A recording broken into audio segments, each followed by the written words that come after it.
So around 2 years ago, I got the game Fire Emblem Three Houses, and I really liked it, and a new Fire Emblem game just came out, so I thought I would do a series on it. Okay, so in the beginning of the game, there's a lot of cutscenes, so I'm gonna briefly go over them. I started by creating a character, and I named her El Primo. And I watched this cutscene where all these people were fighting, and I got to beat up, like, this guy. And after that, there was another cutscene where the character woke up, and these people were like, "Oh my gosh, you're the divine dragon, El Primo!"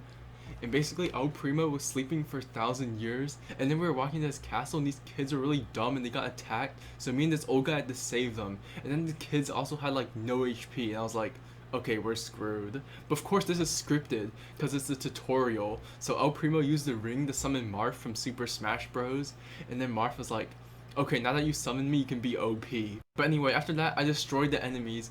Like, they all just tried to attack me, so I killed them. And I was like, what the crap, how did he get MVP? And after that, some Electro Dragon came out of nowhere, but she was actually El Primo's mother, and I found a nut on the ground.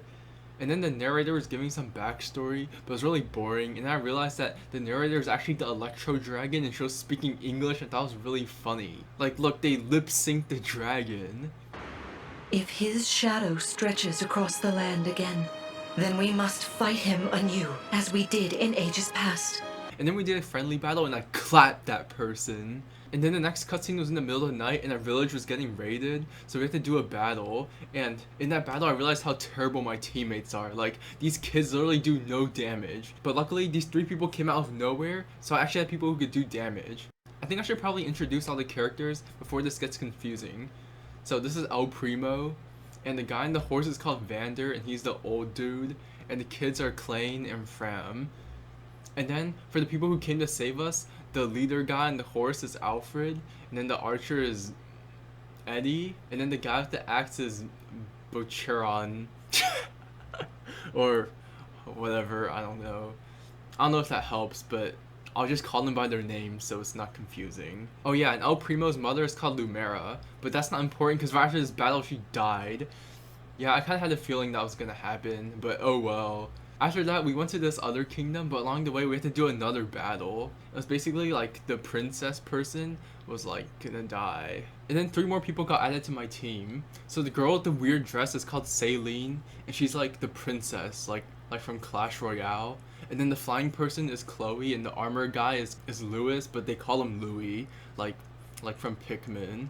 And these two guys are super far away from everyone else, and the flying person sucks and was gonna die. But then I remember Celine has the ring, and these rings are like the main gimmick of the game.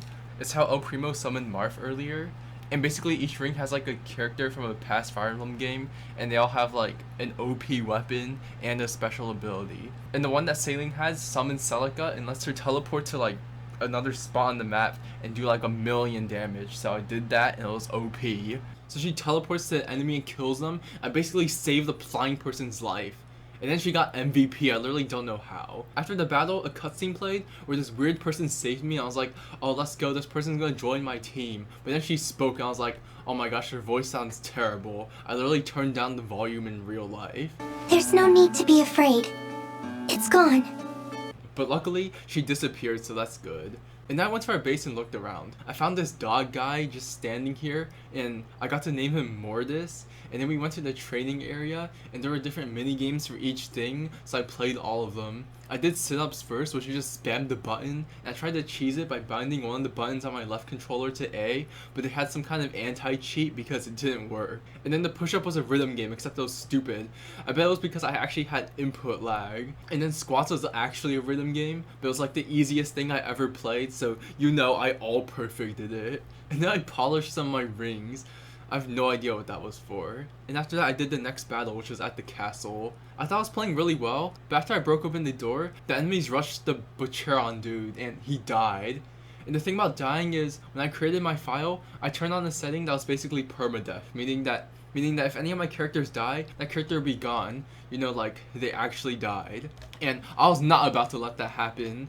So earlier there was this other cutscene where we got this time crystal, which lets you go back in time. So I used it, I went back into time, and I made Fram use Chain Guard, which makes it so she'll absorb 1 hit and take like 3 damage instead of how much damage the other guy was gonna take. But on my next turn, I couldn't figure out how to kill all 4 enemies on the same turn, and one of them just ran past all my people and killed Fram. And on top of that, the flying person also died because of course she would just randomly die, and then I quit. But later, I thought of a really good strategy, which was instead of breaking open the door, I'll just help my people to the left side and take out those enemies, and then I will position everyone exactly where I want them, and then I broke down the door. That helped me kill the enemies a lot more easily. I was about to kill all the enemies, and I was gonna kill the boss, but right after I hit him El Primo so that he can recover HP after taking a fatal blow, which basically means that he has 2 health bars. Now this person has like 7 HP, he's gonna die in the next turn. So I went back in time again and did some planning, and I ended up in this position. And luckily he didn't do something stupid and one-shot any of my units. And I made Fram get the final hit because I thought it was funny. Which he didn't actually get the final hit, the other guy did, since his ability is that he'll help you do damage if he's also next to the enemy. But it doesn't matter since Fram got the EXP anyway. And yes, that battle took me 1 hour 45 minutes. Afterwards, I did some random stuff at the base. It wasn't that interesting. I unlocked the arena, which is literally like another dimension. You can make your characters fight each other.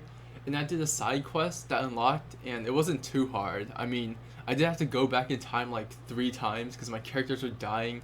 But other than that, yeah, it was easy. I also feel bad for these villagers since their entire job was just to tank the shots and then just get healed and then tank even more shots. But this person named Gene joined my team, but his name is actually John even though it looks like Gene. He's also another useless healer punching class like Fram, so yeah. After that there was a skirmish, which is basically just another battle, so I did it too. And then after that I fed Mortis a rare vegetable, and he really liked it. Like his skin shed afterwards. But then I was gonna continue with the story, but another skirmish thing popped up, and I was like, yeah, I'm not doing this. Because that other skirmish plus the random stuff I did at the base took over 1 hour. So yeah, I guess those people can just die. So I continue on with the story, and we're going to this shrine to get the next emblem ring. I don't think I've said this, but for the story we're trying to get all 12 emblem rings so we can like summon Thanos or something. But when we got there was this really weird girl. She had a star on her face. I hate how she talks. I knew we'd startle you. Sorry for popping up out of nowhere and... Zippy! You came just in time. I'm saved. Oh, right. I skipped over the niceties. You can call me Yunaka. Hiya, papaya. I hope she also disappears and doesn't join our team. But she was like, yeah, so I found this emblem ring and then I lost it. Oops. So guess what? We had to fight these bandits because they stole the emblem ring. So what we did was El Primo and Yunaka, which is that weird girl, snuck up to like behind the map, and then we killed the bandit who stole the ring. And the ring summoned this person called Micaiah, and her special ability is that she heals everyone to full health except the person who used the ability, and they get 1 HP.